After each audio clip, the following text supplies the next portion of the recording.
A Secretaría Xeral da Emigración, dependente da Consellería de Emprego, Comercio e Emigración, vén de publicar a listaxe definitiva das 250 mozas e mozos galegos do exterior que cursarán un mestrado nas universidades galegas de Vigo, Compostela e A Coruña, grazas ás bolsas de excelencia Mocidade Exterior que este ano acadan a súa 9ª edición. Este programa ten como obxectivo promover o retorno da mocidade galega residente no exterior, facilitándolles a continuidade dos seus estudos de posgrao en Galicia e reforzando os vínculos coa súa terra.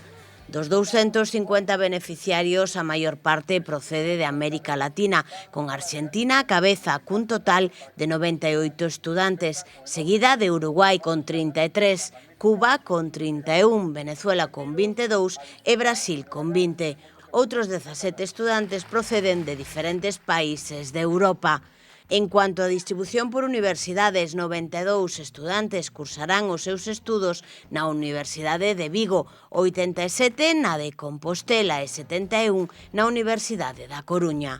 As bolsas BEME teñen unha contía económica que varía entre 8.000 e 12.500 euros, dependendo da procedencia xeográfica das persoas beneficiarias e do número de créditos a realizar e destinanse a cubrir gastos como matrícula, viaxes, aloxamento e manutención durante o tempo académico en Galicia.